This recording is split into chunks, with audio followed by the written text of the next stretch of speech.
On aimerait bien avoir plus d'arbres, parce qu'on en a peu.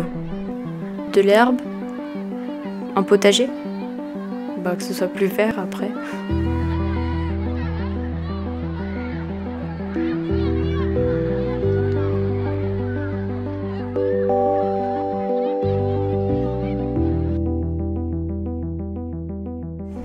Et entre les pavés, vous avez de la végétation, de l'herbe.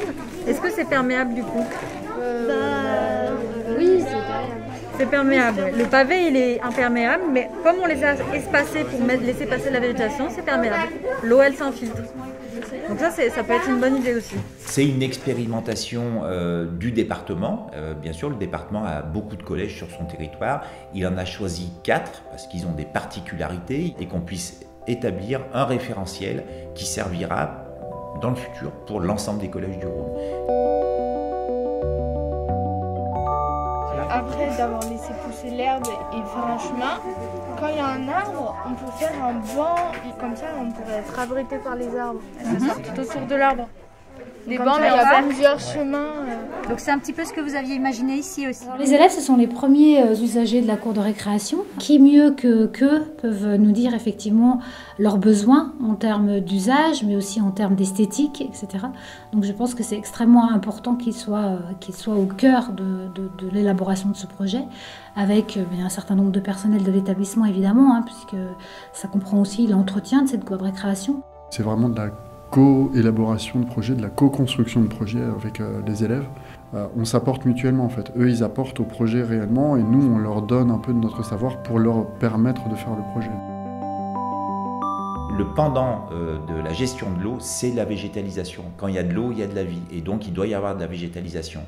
Et cette végétalisation, elle permet de pallier à un des grands enjeux qui est le réchauffement climatique ou le dérèglement climatique, avec des réchauffements de plus en plus fréquents, de plus en plus forts. Et donc, en végétalisant, on ramène des îlots de fraîcheur, et notamment dans les cours d'école, des îlots de fraîcheur, c'est les bienvenus. Oui, quand il fait chaud l'été avec le goudron.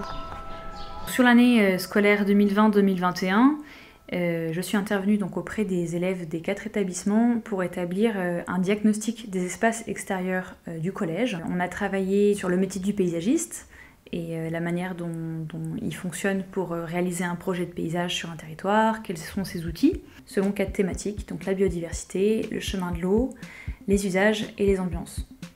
Donc les classes, c'était des classes d'Ulysse, des classes de SECPA, des 6e, 5e. D'ailleurs, à quel endroit vous avez des flaques dans la cour? Sur les arbres. Surtout là. Près des arbres, t'as dit? Dans l'assiette, ouais. Et près des arbres, c'est ici? Ouais, on en a là. Là. Ouais, mais surtout Une là, et après le reste, on n'a pas trop. Ce qui est apparu durant cette phase de diagnostic, c'est que les élèves en fait sont les experts de leur cours.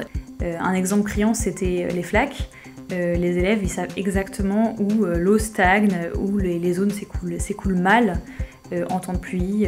Ils connaissent toutes les saisons, ils connaissent toutes les ambiances, les moments où la cour est chaude, les moments où la cour est froide, ce qu'un concepteur pourrait jamais savoir en venant une fois sur le terrain. Du coup, leur avis a été pris en compte dans la conception dès la phase diagnostique.